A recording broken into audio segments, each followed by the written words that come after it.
Hello everyone. Today we are starting a video on the next concept of thermodynamics, that is the static state and path function, thermodynamic process, reversible and irreversible. So what is the state function?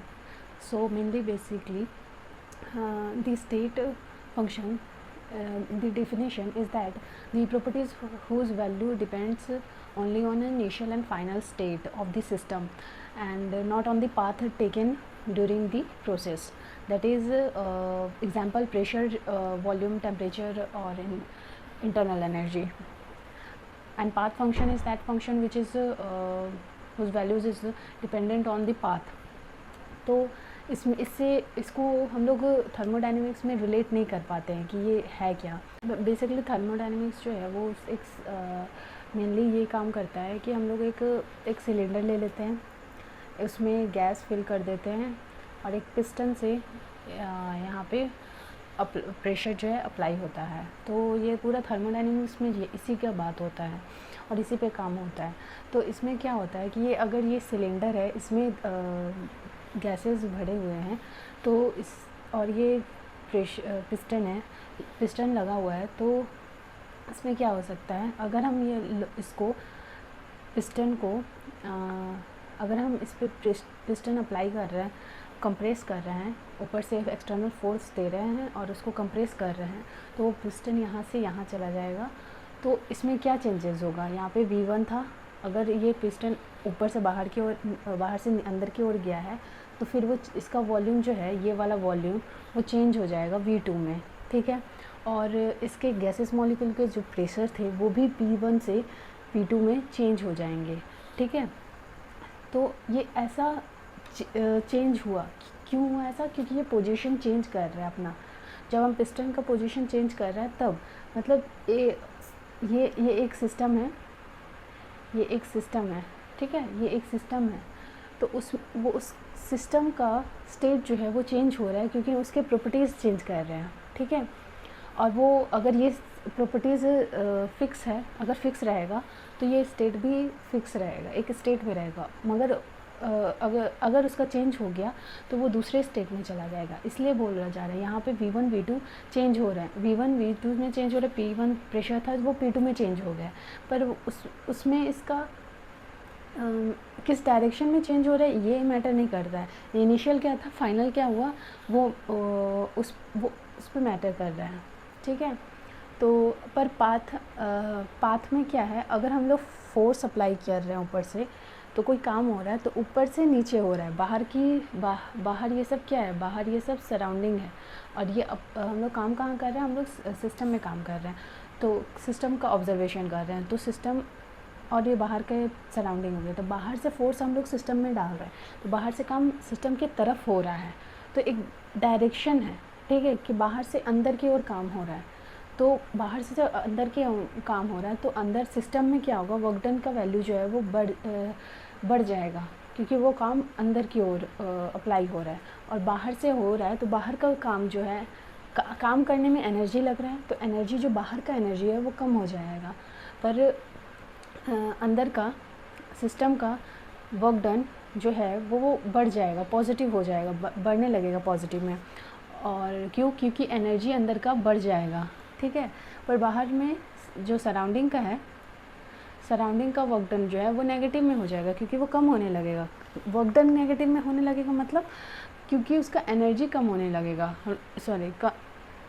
कम होने लगेगा. क्यों? क्योंकि बाहर से energy release हो रही है. हमें काम करने में एनर्जी को देना पड़ रहा है, इसलिए एनर्जी रिलीज़ हो रही है. इसलिए इसका ये साइन कन्वर्जन में भी आता है कि work done by the system. अगर सिस्टम से काम होगा तो वर्क डन नेगेटिव होगा सिस्टम के लिए, और अगर सिस्टम पे काम हो रहा है, work done on the system, तो वर्क डन का वैल्यू जो है वो मैं पॉजिटिव में होगा. ठीक है. और नेक्स्ट, और अगर हीट का बात करें, हीट इसमें टेम्परेचर कांस्टेंट है.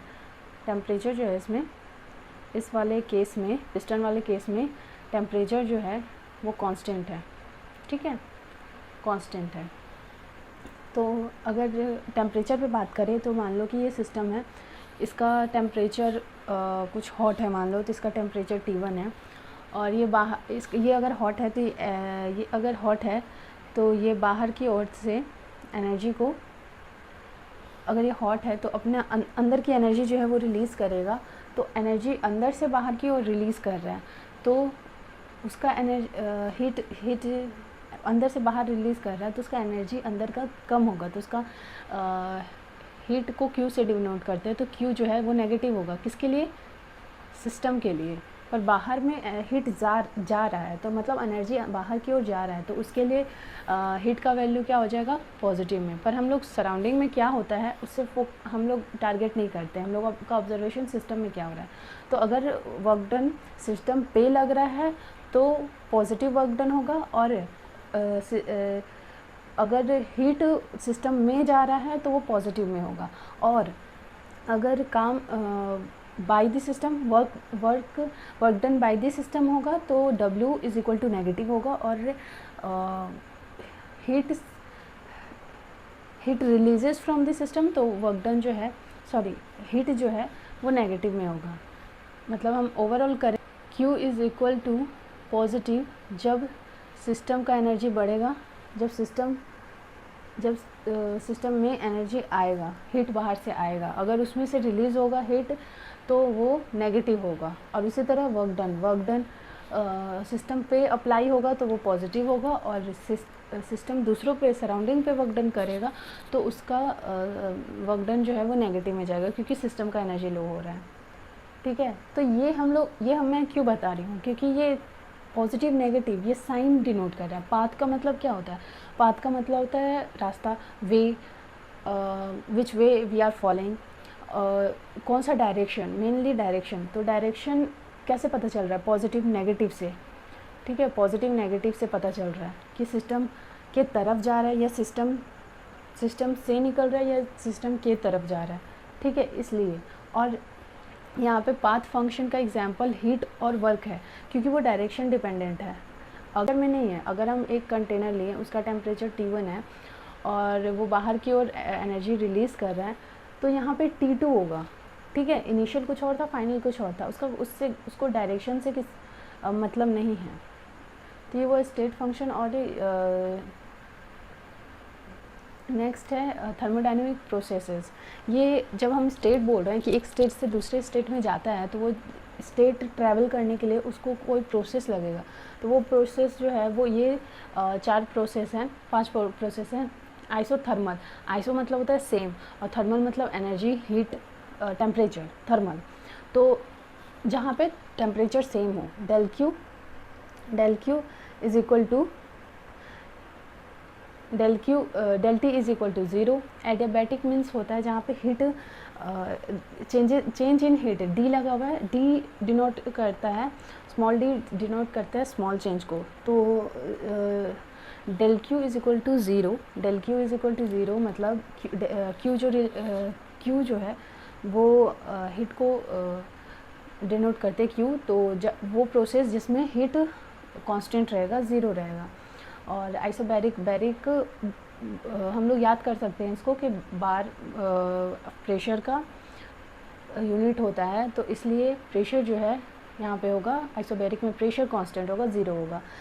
और आइसोचॉरिक मतलब वॉल्यूम जो है, चेंज इन वॉल्यूम, वो 0 होगी। और साइक्लिक प्रोसेस वो होता है जो जहाँ से स्टार्ट किए थे और फिर वहीं पे आके ख़त्म किए, तो जो प्रोसेस हुआ, वो एनर्जी रिलीज़ हुआ, वो प्रोसेस में पूरा जो सिस्टम है इनिशियल से उठा, फाइनल वहीं पे आके पहुंचा, तो कुछ चेंजेस इसमें नहीं हुए, इसीलिए इसमें एनर्जी चेंज जो है वो 0 होती है। ठीक है, इसका ग्राफ आता है प्रेशर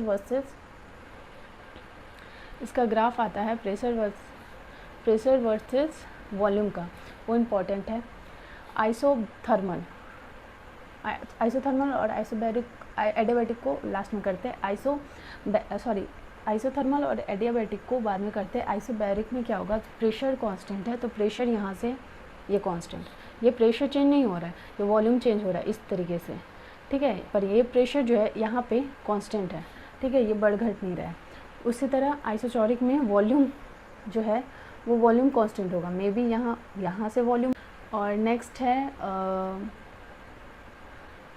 अगर हम इस ग्राफ को आइसोथर्मल और एडियाबैटिक के लिए करें तो यहाँ प्रेशर, यहाँ वॉल्यूम।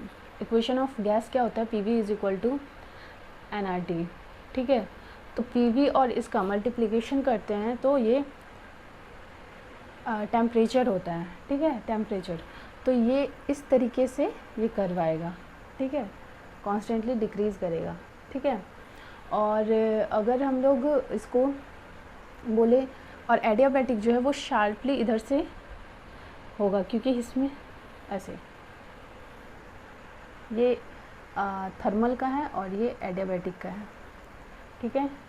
नेक्स्ट है हमारा reversible and irreversible reaction. Reversible reaction उसे बोलते हैं, रिवर्सिबल रिएक्शन उसको बोलते हैं हम जो दोनों तरफ से हो, मतलब इधर से भी हो रहा है और इधर से भी हो रहा है, ठीक है। तो ड्राइविंग कुछ स्टार्ट करने के लिए ड्राइविंग फोर्स लगता है, और उसी काम को रोकने के लिए अपोजिंग फोर्स लगता है। तो जब ड्राइविंग फोर्स और अपोजिंग फोर्स दोनों इक्वल होते हैं तो उसको रिवर्सिबल प्रोसेस बोलते हैं। और इरिवर्सिबल जहाँ पे ड्राइविंग फोर्स और अपोजिंग फोर्स इक्वल नहीं होते हैं, मतलब ये इधर से जा रहा है, इसको अपोज करने के लिए कोई दूसरा कोई फोर्स नहीं लग रहा है, पर यहाँ पे ऐसे आ रहा है, यहाँ पे ऐसे आ रहा है, तो ये दोनों साइमल्टेनियसली एक दूसरे को अपोज कर रहा है। ये इधर से ये काम करवाना चाहता है, ये काम रोकना चाहता है, तो दोनों एनर्जी जो है वो बराबर लगता है, इसलिए बोलते हैं। रिवर्सिबल प्रोसेस में ये डिफरेंस बिटवीन है ये। तो इसका मेन पॉइंट जो है वो ये है कि रिवर्सिबल प्रोसेस में बहुत ये सारे पॉइंट्स में आप पढ़ लीजिएगा, इसको हम एक्सप्लेन कर दे रहे हैं।